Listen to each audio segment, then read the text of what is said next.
Bienvenido a un programa más de Biblia Fácil. Qué alegría tener tu compañía. Qué bueno es saber que cada semana tenemos este encuentro. Cada día estamos agradecidos a Dios por su gracia y misericordia y por la libertad que hoy tenemos si la usamos correctamente para poder abrir la palabra de Dios. Ya comenzó tu programa de estudio bíblico, Biblia Fácil, y hoy, como siempre, vamos a abrir la palabra de Dios para continuar acompañando a Jesús en este recorrido especial que inició en el santuario. Exactamente, eso es lo que venimos diciendo en estos últimos programas, que si el camino de Dios es el santuario, quiere decir que cuando Jesús vino a esta tierra, tuvo que recorrer el patio, luego el lugar santo, para finalmente entrar en el lugar santísimo. Si tú quieres conocer más sobre estos temas, nosotros te ofrecemos para ti un DVD, y es totalmente gratis. Se trata del DVD Santuario El Camino de Dios. Puedes solicitarlo ahora mismo a través de nuestro número de WhatsApp, que es el +5512 9810 1460. Solicítalo ahora y te recuerdo que es totalmente gratis. Estamos junto a 6 amigos de diferentes países en esta temporada, hablando sobre el santuario, y una vez más, bienvenido. Bienvenidos amigos, estamos listos para abrir la Biblia y para continuar en ese recorrido al lado de Jesús. El tema de hoy será el recorrido de Jesús en el lugar santo. Si ustedes recuerdan, en el programa anterior, nosotros vimos cómo Jesús, cuando se encarnó, es decir, Dios, cuando se hizo hombre, se dio hombre, Jesús vino y nació en el campamento. A los 30 años, la edad que iniciaban los sacerdotes a ministrar, entró al atrio. Y cuando entró al atrio o al patio, pasó por la fuente de agua a través del bautismo. Demoró 3 años y medio para poder llegar al altar del holocausto, que es representado por la cruz, porque con su sacrificio terminó con todo el sistema de sacrificios que se inició desde el jardín del Edén. ¿Cuánta sangre se derramó desde la caída de nuestros primeros padres hasta la venida de Jesús? 2000 o por lo menos allí 4000 años, imagínense, de sacrificios, de sangre. Porque la humanidad más o menos tiene un poco más de 6000 años desde la creación hasta el pueblo antediluviano o hasta Noé hay 2000 años. De allí hasta la primera venida de Jesús hay otros 2000 años, serían 4000. Desde la primera venida de Jesús hasta hoy hay otros 2000 años. Entonces, esos 4000 años antes de que Jesús viniese a la tierra a morir, fue un camino de sangre. Y a través de los sacrificios, Adán, los patriarcas comprendieron cuánto costaría nuestra salvación. Hoy quiero reflexionar con ustedes en un texto que me llama la atención, basado en el libro de Salmos.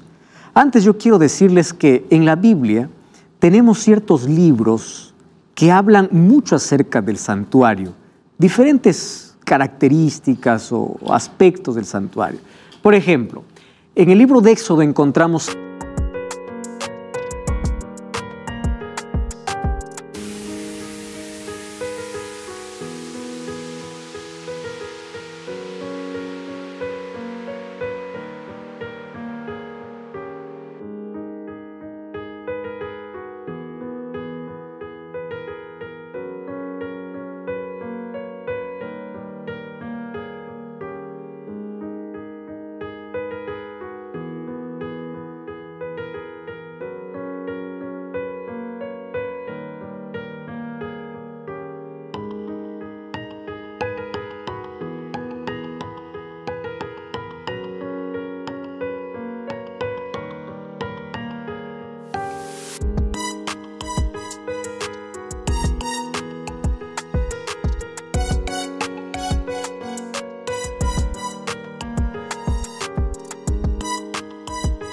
el pacto y la estructura del santuario.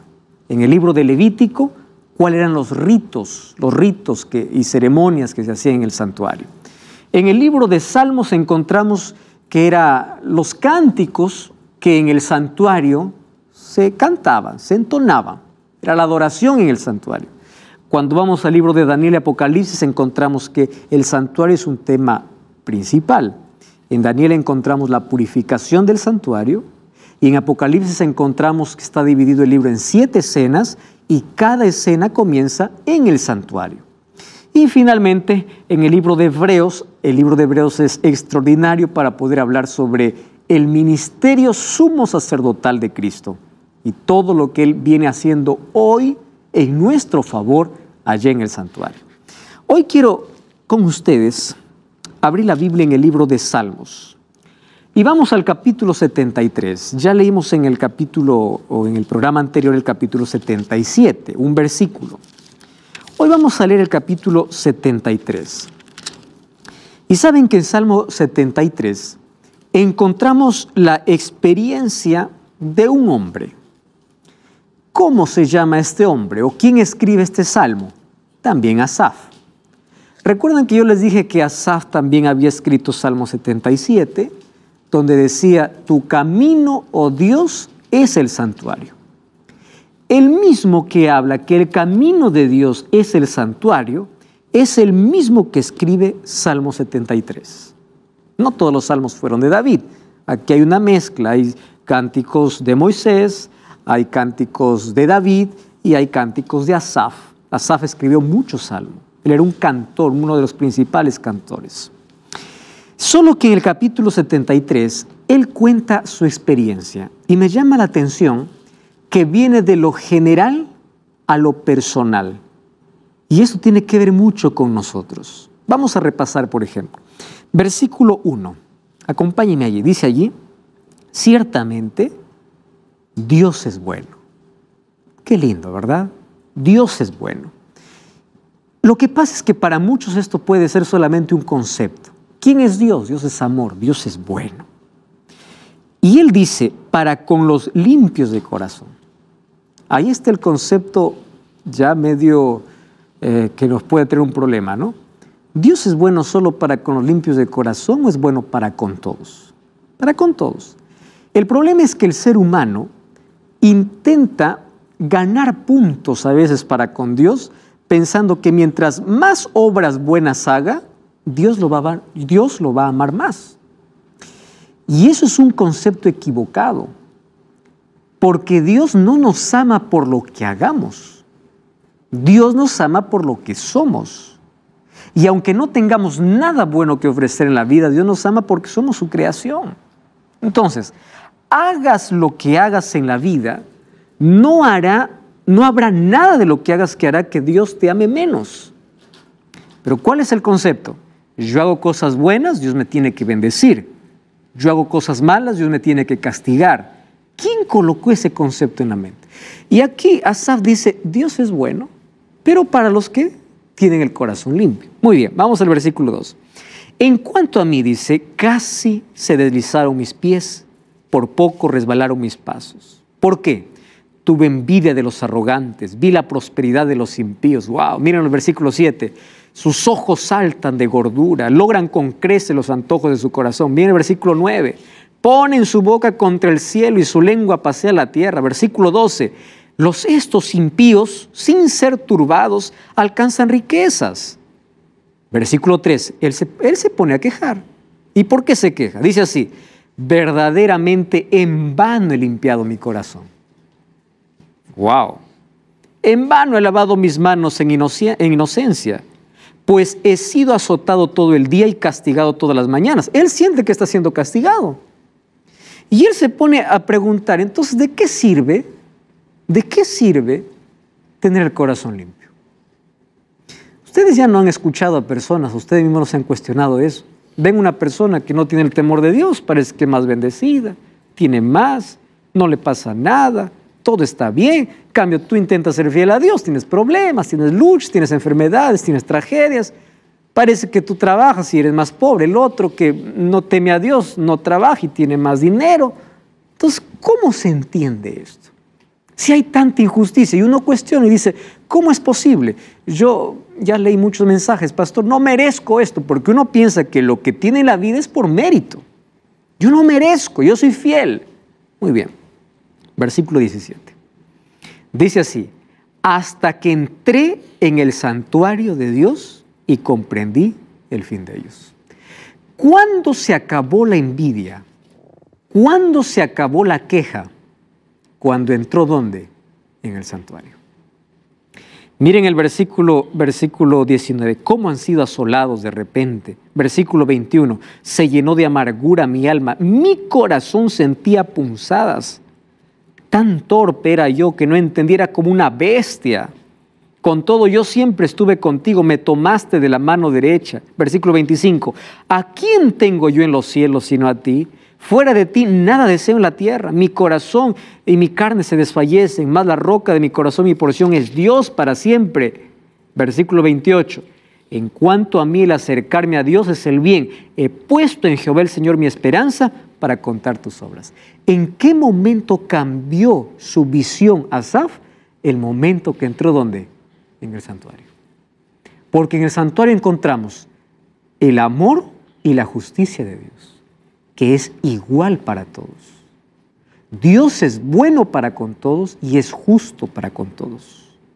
Por eso es que Él cuando viene a recompensar a cada uno conforme fuere su obra. Eso es justicia. Muy bien. Y en Salmos también encontramos el Salmo 23, un salmo conocido: Jehová es mi pastor, nada me faltará. ¿Cómo termina el Salmo? En la casa de Jehová moraré por largos días. ¿Cuál es la casa de Jehová? El santuario. Jesús prometió en Juan 14, voy a preparar un lugar para vosotros. Si me fueres a preparar el lugar, vendré otra vez. ¿Cuál es esa morada? En el santuario. Entonces, la Biblia está lleno de este término, lleno del santuario, del conocimiento de la salvación. ¿Y por qué es interesante? Aquí hemos descubierto que en la cruz Jesús hizo expiación completa a nuestro favor y su sacrificio nos garantiza el derecho a la vida eterna. El apóstol Pablo va a hablar cómo ese sacrificio lo va a colocar con diferentes términos. Por ejemplo, el primer término que usa Pablo es el término propiciación. Romanos 3:25 dice, ¿a quién Dios puso como propiciación? ¿De dónde viene este lenguaje? Viene un lenguaje de culto. Resulta que antes algunas personas, para poder aplacar la ira de sus dioses, hacían sacrificios humanos. Eso era parte de la adoración pagana. Solo que ahora dice, tú no necesitas hacer ningún sacrificio para merecer el perdón de Dios. Dios mismo hizo el sacrificio a través de su Hijo. De ahí viene esa palabra, propiciación. Hay otra palabra, redención. Ahí el libro de 1 Pedro 1:18 dice, sabiendo que fuiste rescatados con la sangre preciosa de Cristo. ¿De dónde viene? Del ambiente de mercado. Ahí estaban los esclavos siendo comprados. Viene alguien y nos rescata, paga el precio. Justificación, ¿de dónde viene? Del ambiente judicial. Justificados por la fe tenemos paz para con Dios. Donde el juez declara inocente. ¿Y en qué momento Dios nos declara inocente? Cuando aceptamos a Cristo. ¿Por qué cuando aceptamos a Cristo? Porque Cristo coloca su justicia en nosotros. Él se coloca delante de nosotros. Y cuando Él se coloca delante de nosotros, nosotros somos perfectos, porque nos escondemos detrás de Él. Esa es justificación. Reconciliación, Romanos 5:10 dice que siendo enemigos fuimos reconciliados. ¿De dónde viene? Del ambiente familiar. Cuando hay allí peleas, disputas, viene entonces la reconciliación. Ahora, en el santuario, nosotros también hemos visto hasta aquí que el santuario o los dos santuarios, tanto el terrenal como el celestial, tienen una relación muy estrecha, tanto en estructura como en funciones. Entonces, una relación estructural y funcional. Estructural porque todas las cosas que había en el cielo, Moisés lo hizo en la tierra, en miniatura, en algo pequeño, para ilustrar la salvación al pueblo de Israel. Y funcional porque los servicios que se hacían aquí ilustraban lo que Jesús haría ¿dónde? En el cielo, después de su resurrección. Por eso que en el libro de Apocalipsis capítulo 1 encontramos varias referencias como ahora Jesús está en el cielo, en el santuario. Por ejemplo, en capítulo 1, versículo 12, dice que Jesús está en medio de los 7 candelabros de oro. ¿Dónde está? En el cielo. Allí en el libro en capítulo 8 habla acerca del incenciario o el incenciario que está en el cielo. Y en sí, todas las cosas que había en la tierra Apocalipsis dice que en el cielo existe. Ahora, otra cosa. El sacerdote todos los días tenía un trabajo muy forzado, muy pesado. ¿Por qué? Porque había un ritual diario. Aparte de quemar los 2 sacrificios por la mañana y por la tarde, el sacerdote tenía que mantener las lámparas del candelabro, tenía que ofrecer la ofrenda del incienso, tenía que cambiar los panes de la proposición, tenía que hacer las ofrendas de los sacrificios individuales. Imagínense cada día cuántas personas venían para ofrecer sacrificios. Ahora, ese ministerio sacerdotal de Jesús aquí en la tierra, del sacerdote aquí en la tierra, un día Jesús lo ejercería en el cielo. Entonces, era a través del sacerdote que se hacían 4 cosas. Número 1, expiación, intercesión, vida física y espiritual y luz. ¿De qué manera? Expiación por la sangre derramada, intercesión por el humo que subía del altar del incienso, vida física y espiritual a través del pan de la proposición y luz por medio de las 7 lámparas. Todo haciendo referencia al ministerio de Cristo. Entonces, un día Cristo tendría que llegar al cielo y tendría que entrar ¿a dónde? Al primer compartimento, al lugar santo. Y eso es lo que dice el libro de Hebreos, capítulo 8 y capítulo 9, versículo 23. Mas hoy vamos a ver en qué momento Jesús entra al lugar santo. Entonces ya hemos visto que Jesús sale del campamento, entra al patio, pasa por la fuente de agua, pasa por el altar del holocausto, dando su propia vida, y allí nos quedamos. ¿Y en qué momento entra para el lugar santo? Muy bien, vamos a leer un texto aquí. Juan 16:7 dice así: yo os digo la verdad, os conviene que yo me vaya, porque si no me fuera, el Consolador no vendría. Mas si me fuere, yo os lo enviaré. Presten atención a lo que está diciendo Jesús. Os conviene que yo me vaya. ¿Por qué nos convendría o por qué convendría a los discípulos que Jesús se vaya? Porque si Jesús no iba al cielo, no habría intercesión. Por más que hubiese habido sacrificio. Recordemos que aquí ya mencionamos en otro programa que el sacrificio de Jesús es suficiente, ¿correcto?, para poder salvarnos, pero solo se aplica a favor del que lo acepta. Por eso Juan 3:16 dice: porque de tal manera amó Dios al mundo que ha dado a su Hijo unigénito. No dice para todo el mundo, para que todo el mundo se salve. Dice para que todo aquel que en Él crea no se pierda. Quiere decir que el que no cree está perdido. El que no acepta el sacrificio está perdido. ¿Y cómo el ser humano acepta ese sacrificio? Para eso tenemos que entender el ministerio sacerdotal. El pecador, cuando venía a ofrecer su ofrenda, ¿cuándo estaba perdonado? Estaba perdonado cuando el sacerdote le ayudaba entrando con la sangre del animal al lugar santo. Cuando él salía, recién él estaba perdonado. Entonces, cuando nosotros vamos a Cristo, Él ya no necesita llevar sangre de cualquier animal, porque es con su propia sangre que nos cubre. Entonces, ese ministerio Jesús tendría que hacer. Y Jesús dice: os conviene que yo me vaya. ¿Por qué razón? Porque resulta que cuando Jesús estuvo aquí en la tierra, Él era Dios hombre. Y Él como hombre no podía estar en todo lugar. En cambio, el Espíritu Santo sí podía estar en todo lugar. Él dice: es mejor que yo me vaya, pero les voy a garantizar algo. Cuando yo me voy, yo les garantizo que quien va a estar con ustedes es el Espíritu. Ahora viene lo más esencial. ¿Cuál es el trabajo del Espíritu? Resaltar el sacrificio de Jesús. Llevar a la persona a Jesús para que la sangre de Cristo pueda ser aplicada a su favor. ¿Y quién te recibe? Cristo mismo. Lo que se hacía aquí en el santuario, se hace también en el cielo. Ahora, presten atención aquí a un detalle. El apóstol Pedro, cuando vino el Espíritu Santo, él habló para la cantidad y miles de personas que estaban allí, y él dice así en Hechos 2, 32 y 33. A este Jesús resucitó Dios, de los cuales todos nosotros somos testigos. Así que, miren lo que dice Pedro, exaltado por la diestra de Dios y habiendo recibido del Padre la promesa del Espíritu Santo, ha derramado esto que vosotros veis y oís. ¿Qué significa? Cuando ellos recibieron el Espíritu Santo, ellos recordaron lo que Jesús les dijo. Si yo me voy, enviaré el Espíritu. Y eso era evidencia de que si el Espíritu Santo había descendido, significa que Jesús había entrado ¿a dónde? Al lugar santo. La garantía de que Jesús entró para ser nuestro intercesor es la venida del Espíritu Santo. Ahí se cumplió la promesa. Pero hoy lo vamos a ver con un poquito más de detalles.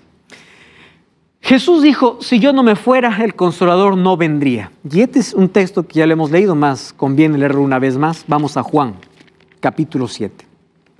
El libro de Juan, capítulo 7, versículo 39. Juan, el Nuevo Testamento, capítulo 7, verso 39. ¿Quién encontró el texto allí? ¿Puede leer, por favor? Juan 7, 39. Zulma.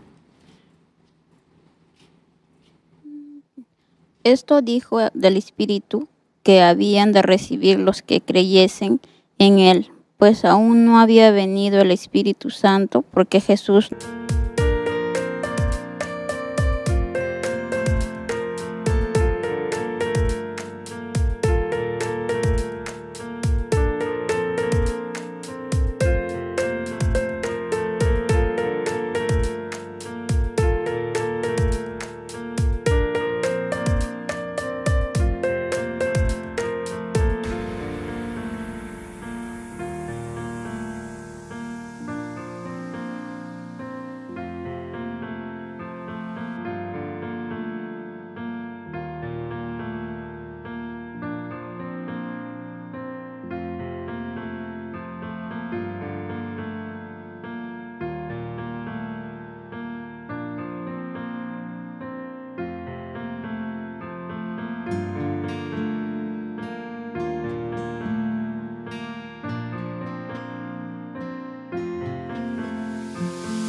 no había sido glorificado aún. Muy bien.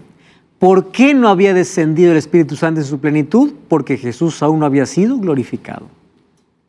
Y ustedes saben que Apocalipsis capítulo 4 y capítulo 5 habla de cómo fue esa entronización. Los seres vivientes cantaban, los ángeles cantaban, 24 ancianos cantaban y adoraban a Dios. Una escena de adoración extraordinaria. El libro de Salmos capítulo 24 hablaba más o menos de una manera como en profecía de cómo sería ese momento. Dice que allá en el cielo los ángeles cantaban en coro, levantad sus puertas porque va a entrar el Rey de Gloria. ¿Quién es el Rey de Gloria?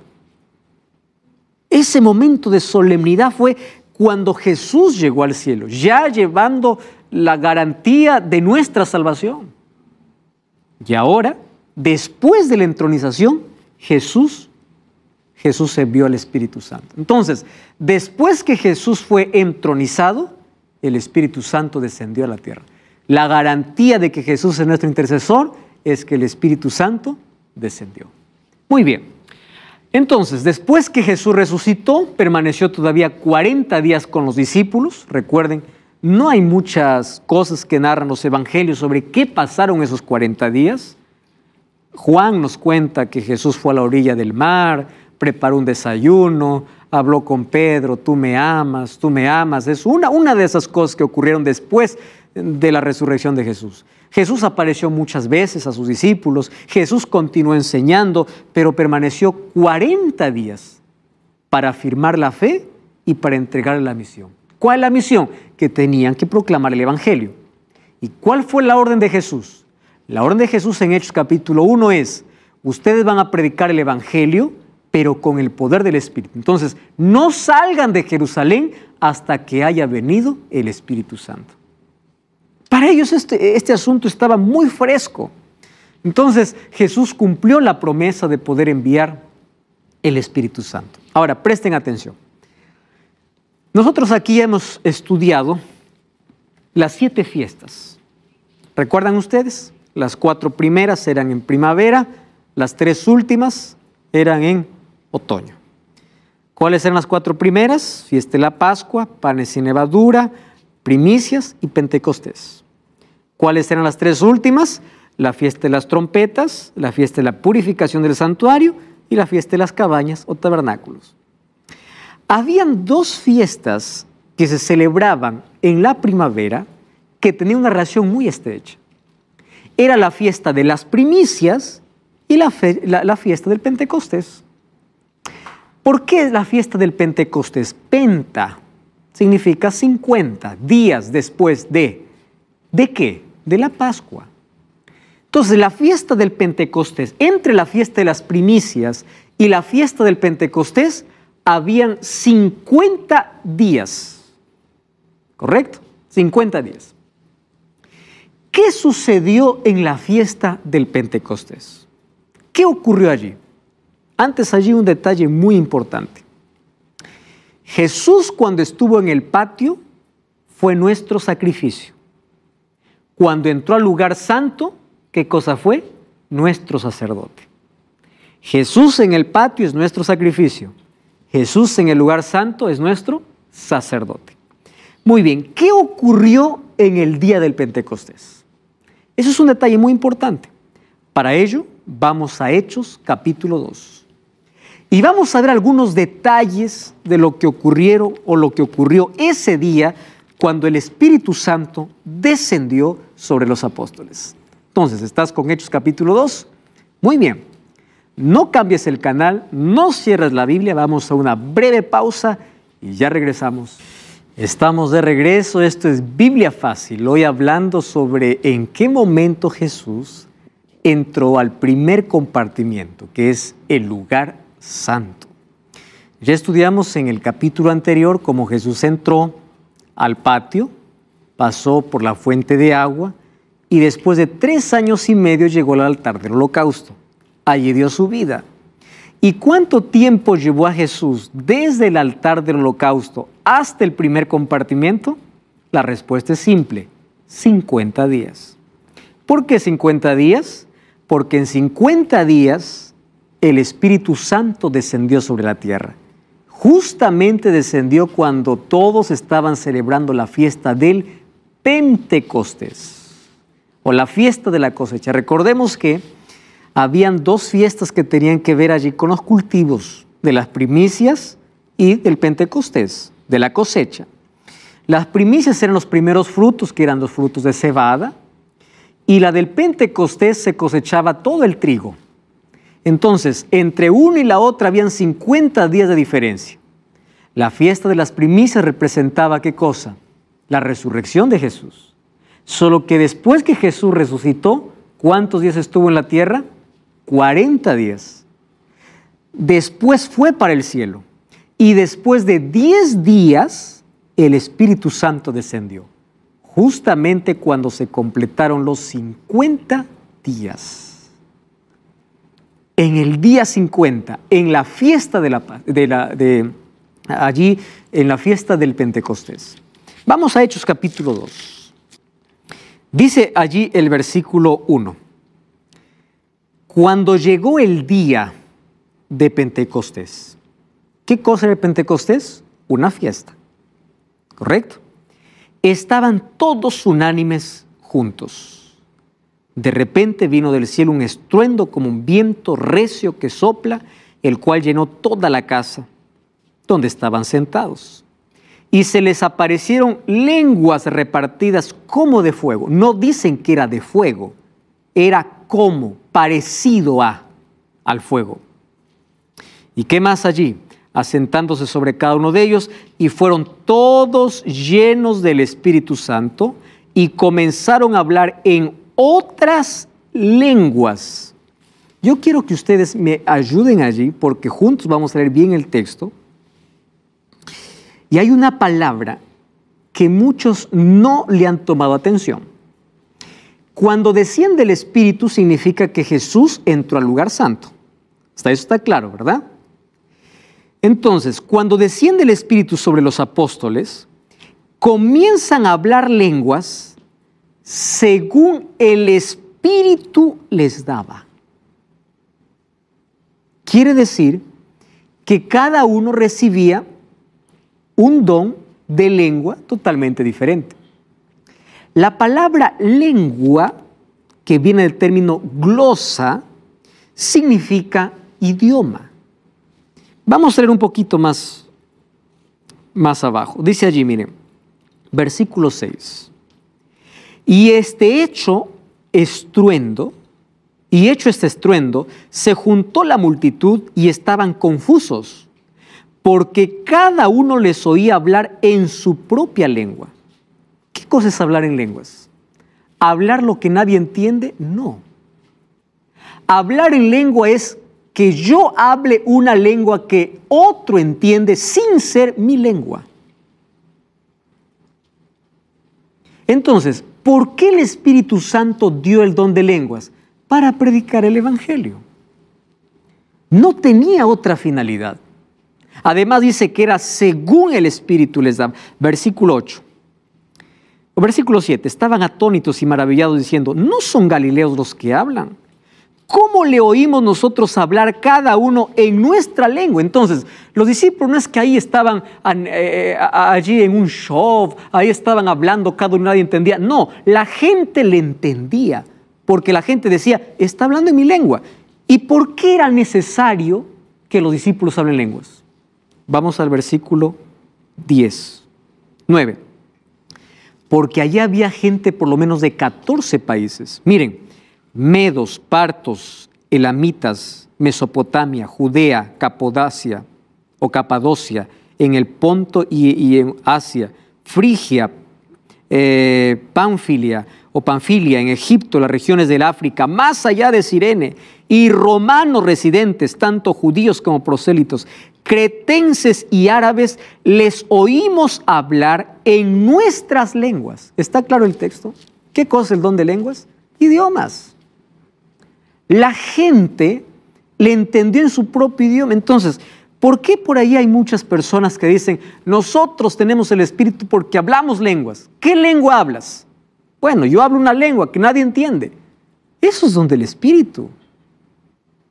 Yo quiero tocar este punto porque yo sé que hay muchísimas personas que son muy honestas y sinceras que están viendo este programa. Hasta aquí ya leíste que las personas que entendieron o vieron hablar a los discípulos, ellos se sorprendieron porque hablaban en su lengua. Quiere decir que el mensaje era entendible. ¿Cuál es el resultado? Capítulo 2, ahí en el versículo 41, versículo 42 dice, así que los que recibieron su palabra fueron bautizados y se añadieron aquel día como 3,000 personas. ¿Por qué fueron bautizados? Porque entendieron el mensaje en su propia lengua. ¿Qué cosa es hablar lenguas? Aquí estoy hablando el español.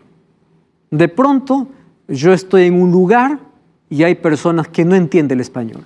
Si Dios quiere, me dé el don de lenguas y yo puedo hablar en su propio idioma y la persona entiende. Eso es un don de lenguas. Pero hoy las personas interpretan esto así. No, nosotros tenemos el Espíritu. ¿Por qué? Porque hablamos lenguas. ¿Y qué hablas? No sé, nadie entiende. Vamos a ver qué dice la Biblia. Vamos a 1 Corintios. Mira lo que dice 1 Corintios capítulo 12, para poder despejar esto, porque hay dos cosas que está confundiendo con el Espíritu, ya que estamos hablando de la venida del Espíritu. Una cosa es don del Espíritu Santo y otra cosa es fruto del Espíritu Santo. ¿Correcto? Vamos a hacer la diferencia entre estas dos cosas. ¿Qué cosa es un don? Capítulo 12 de 1 Corintios, versículo 4. ¿Qué cosa dice? Ahora bien, hay diversidad de dones. Quiere decir que no hay un solo don. Hay muchos. ¿Cuáles son? Dice, versículo 5, hay diversidad de ministerios. Versículo 6, hay diversidad de operaciones. ¡Wow! Versículo 8, porque este es el que es dada por el Espíritu según la palabra de sabiduría, a otro le da palabra de ciencia, a otro fe, a otro dones de sanidad por el mismo Espíritu, a otro hacer milagros, a otro profecía y a otro hablar lenguas. Quiere decir que no todos tienen este don. Entonces, cuando tú escuchas algún mensaje diciendo, tú aquí tienes que venir y hablar lenguas porque es la evidencia que el Espíritu está, muéstrale ese texto. Dios no le da a todos el mismo don. Entonces, dones son repartidos por Dios como Él quiere. No es que todos tienen que tener el mismo don. Miren el versículo 11. Pero todas estas cosas las hace uno y el mismo Espíritu, repartiendo a cada uno como Él quiere. ¿Está claro ese asunto? Versículo 30. ¿Tienen todos dones de sanidad? ¿Hablan todos lenguas? Qué pregunta que está haciendo, ¿verdad? ¿Interpretan todos? No. Entonces es una mentira inventada por allí, donde se dice de que si tú vas a una iglesia tienes que hablar lenguas para tener la evidencia del Espíritu. No, los dones espirituales son dados con un solo propósito. No es exaltación propia, predicación del Evangelio. Es para eso que te da el don. Y ustedes leen el capítulo 14, ustedes van a encontrar todo acerca del don de lenguas. Ahí en el versículo 2 dice: el que hable en lenguas no habla a los hombres sino a Dios, nadie le entiende. Y hay algunos que toman ese texto y dice: ¿por qué habla misterios? Aquí está. Y el que habla en lengua extraña a sí mismo se edifica. Muy bien, ¿qué cosa habla sobre este asunto? Miren, ¿de qué está hablando? Versículo 10. Tantas clases de idiomas hay. A eso está refiriendo Pablo. Idiomas. Versículo 12. Dice: así vosotros anheláis dones espirituales y procurar andar o abundar en ellos para edificación de la iglesia. Entonces, si lo que Dios me da no edifica, no sirve. ¿Correcto? Si yo hablo cosas que ni yo entiendo, no sirve, porque todo es para edificación de la iglesia. Versículo 18. Ustedes saben que Pablo era un políglota, ¿no? Hablaba muchos idiomas. Dice: doy gracias a Dios que hablo en lenguas más que todos vosotros, pero en la iglesia prefiero hablar 5 palabras con mi entendimiento que 10,000 palabras en lenguas desconocidas. Versículo 20 dice: no seáis como niños. Versículo 26 dice la parte final: hágase todo para edificación. Versículo 27: si alguno habla una lengua extraña, sea esto por 2 o a lo máximo 3, y por turno. No está diciendo todos hablen al mismo tiempo, por turno, uno por uno. Es más, si alguien habla lengua extraña, que uno interprete. ¿Por qué? Porque si no hay nadie que interprete, ¿para qué sirve? Para nada, eso es un show. Y el Espíritu Santo no descendió para hacer shows. Jesús dijo que el Espíritu Santo descendería para convencer de pecado. El Espíritu Santo jamás va a tirar a una persona al suelo. Quien hace eso es Satanás. El Espíritu Santo levanta a la persona del suelo. El Espíritu Santo no hace. Miren, otra cosa, versículo 33. Dios no es Dios de confusión, sino Dios de paz. Versículo 40. Hágase todo con decencia y con orden. A otros dicen: no, pero pastor, Jesús dijo en Marcos 16, 17 que hablarán lenguas. Claro, es la promesa de Dios, darnos el don de lenguas para predicar el Evangelio. Entonces, un don es diferente a un fruto. ¿Por qué? Dones son necesarios, pero cada uno tiene lo que el Espíritu le da. ¿Y qué cosa es fruto? Fruto, eso sí es lo que todos necesitamos tener por igual. ¿Correcto? Entonces, no son dones que tenemos todos por igual, sino fruto. ¿Cuál es el fruto? Vamos a Gálatas capítulo 5. Miren lo que dice el libro de Gálatas. Capítulo 5, versículo 22. Gálatas, capítulo 5, versículo 22. El apóstol Pablo dice así: mas el fruto del Espíritu es amor, gozo, paz, paciencia, benignidad, bondad, fe, mansedumbre, templanza. Contra tales cosas no hay ley. ¿Qué cosa es lo que todos necesitamos buscar? Tener. No es un don, porque el don Dios da a cada uno como quiere, pero sí el fruto. ¿Cuál es la evidencia de que Cristo está? El amor, la alegría, la paz. Y ese fruto sí tiene que ser evidente. Ahora, para eso vino el Espíritu Santo. Y miren, ustedes sabían de que el Espíritu Santo descendió sobre los apóstoles a las 9 de la mañana. ¿Qué celebraba a las 9 de la mañana? ¿Recuerdan ustedes? El primer sacrificio. Vamos al libro de Hechos, capítulo 2, versículo 15. Volvemos a Hechos y les voy a explicar por qué es interesante conocer esto. 2:15. Dice así: Vamos del versículo 14. Pedro, poniéndose en pie con los 11, alzó la voz y les habló diciendo: varones judíos y los que habitáis en Jerusalén, esto sea notorio y oíd mis palabras. Estos no están ebrios como vosotros suponéis, puesto que es la hora tercera del día. ¿Qué hora es la hora tercera del día? 9 de la mañana. Quiere decir que a las 9 de la mañana el Espíritu Santo descendió a la hora del sacrificio matutino. ¿Y por qué descendió a esa hora? Vamos nuevamente al santuario terrenal. Un sacerdote, para que comience a ministrar, ¿a qué edad tenía que hacerlo? A los 30 años. Por eso que Jesús entró a los 30 años a comenzar su ministerio. Y ustedes sabían que todo sacerdote, cuando comenzaba a ministrar, comenzaba siempre en el primer sacrificio de la mañana. ¿Qué horas? 9 de la mañana. Quiere decir que Jesús entró en el santuario celestial exactamente a la hora cuando aquí el sacerdote entraba a ministrar, en el primer sacrificio. A las 9 de la mañana está entrando ¿a dónde? Al lugar santo. ¿Y para qué entra al lugar santo? Para ser nuestro intercesor. Hebreos 9:24 dice, ahí dice que Jesús entró en el lugar o en el santuario. El sacerdocio levítico entonces ilustraba el ministerio que Cristo ha desempeñado desde su entronización al santuario. Todo lo que se hacía aquí, donde se realizó de manera ya, todo lo que estaba aquí era prefigurado. ¿Dónde encontró la realidad? En el misterio de Cristo. Cuando Él entró en el santuario. ¿Cuándo entró? En el día del Pentecostés. ¿A qué horas? 9 de la mañana. Y a partir de ese horario Él comenzó ese oficio, si le podemos llamar, porque eso es lo que hacían los sacerdotes, sacerdotal. ¿Y cuál era el trabajo del sacerdote? Interceder por el pueblo. Era el sacerdote quien llevaba la sangre. Era por medio del sacerdote que el pecador tenía acceso a un Dios santo. Y eso es lo que Jesús hace. Miren lo que dice 1 Juan 2:1. Hijitos míos, estas cosas os escribo para que no pequéis. Pero si alguno hubiere pecado, ¿qué cosa tenemos? Abogado. ¿Quién es nuestro abogado? Jesucristo el justo. Entonces, Jesús se convirtió en nuestro sacerdote, en nuestro intercesor, en nuestro abogado, desde el momento que llegó al santuario celestial.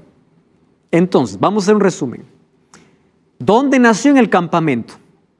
A los 30 años vino a la fuente de agua. Se bautizó.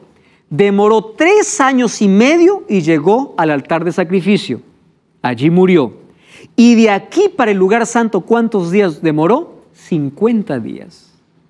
Porque después de 50 días, el Espíritu Santo descendió. Y la evidencia de que Jesús entró al santuario en el cielo, fue entronizado allá, es que el Espíritu Santo descendió. ¿Y para qué vino el Espíritu Santo? Para convencer de pecado, para llevar a la persona a Jesús. Entonces, cuando una persona dice, yo tengo necesidad de Dios, quiero leer la Biblia, despierta un interés, eso no es natural, eso es el trabajo del Espíritu Santo, es Dios trabajando en el corazón, es Dios llamándote. El hecho de que tú estés viendo este programa hasta este momento es Dios intentando impresionar tu vida, es el Espíritu Santo llamándote para el reino. A partir de allí, Jesús se convirtió en el único mediador. 1 Timoteo 2:5 dice, porque hay un solo mediador y un solo Dios. Un solo mediador entre Dios y los hombres. ¿Quién? Jesucristo hombre.